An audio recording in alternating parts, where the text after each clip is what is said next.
Fox 43 News at 7 is trying to help you organize your life. You may be taking some time today to clean up from the storm, or you may be thinking about preparing for the next one. Amy Volk with Simplified Living back with some simple steps you can take right now to make sure you are ready for any emergency. And Amy, it's such a timely topic because folks, as they're cleaning up, may realize that they don't have the papers that they need right at their fingertips. Exactly, and they're not alone. Most folks that I work with, I would say half, don't have any of their important documents in the same place. Half, really? Yes, and so that's really scary when you think about if I had to evacuate, what's going to happen with the next storm? What if my house truly flooded or it burned down? Right. Where would I have all that in one common place? So I made a really simple list that'll be online that folks can go to. But one thing I tell all of my clients is go get a fire safe box. They come in various sizes. Yeah. They're sold at any store. They're inexpensive. They can go in all kinds of places. And I made a list of things, but basic stuff like passports, birth certificates, social security cards. And this one's a smaller one, right, but it holds a lot. And then it locks and it can go into a closet. Right. Checkbooks, a really important thing is to have a couple $100s of cash in here, because if you cannot get to an ATM to get money out. Well, talk about all the flooding. I mean, some folks literally couldn't leave. Exactly. But, I mean, obviously you couldn't buy anything either. But, I mean, the point is there are some situations where you can't actually get cash. Exactly. And if you needed to grab this and get your family in the car and run, you at least have maybe a check or two in here, a blank check or two, and some cash. Right. All of your important documents. It's important when you have an emergency that your homeowner's or rental insurance is in here, that your marriage, divorce, birth certificates are in here, passports, military ID, anything that the military folks, you really need to have all your important papers in one place. Any appraisals, also copies of insurance cards, things like that, and PIN numbers. Right. So. Right.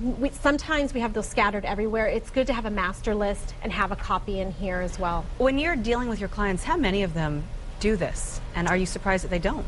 I am surprised, and it's not because folks don't want to. Right. Some don't know what to do, and some have not thought about it. And I'll ask, where are your birth certificates? I don't know. So we really want to get folks thinking about getting all those important documents in one place that you could literally grab this and go.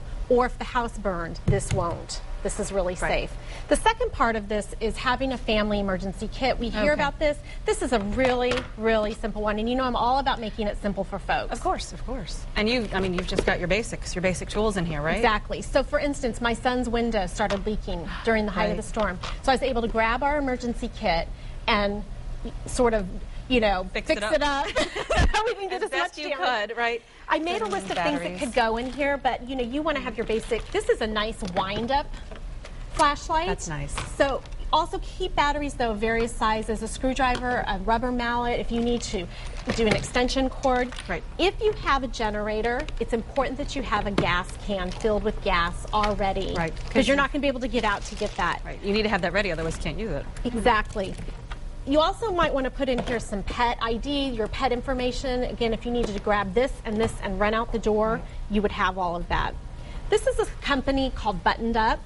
If you go online, this is just one of their products. They make really great products. They have a valuables documentation. They have all kinds of kits that'll help you get started. Yeah. But even if you don't do anything like this, these two things will make emergency preparation a lot easier. Because if you think about it, if you did have to leave the house quickly, it would be nice to know that outside of clothes, if you can gather them, exactly, and I put that on the list. You have all of your important papers all together. Exactly. And you just kind of go if you have to. And the one thing I want to remind folks of during emergencies is most homeowners insurance does not cover water damage. And a lot of people know that, a lot of people don't know that. Right. So it's important to maybe look at some flood insurance. Right. Are you in a flood zone?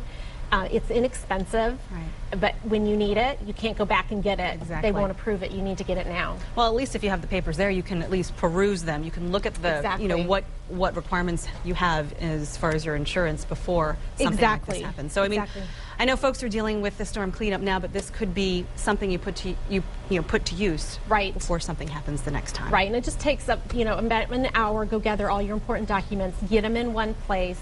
Doesn't have to be a big deal, but it's a big deal when you can't find them. Oh, you're so right. All right, your list, this handy dandy list you have here, we're going to put that online, fox43tv.com. Just click on that News at 7 button. Amy Volk, great tips as always. Thanks. We'll see you next time.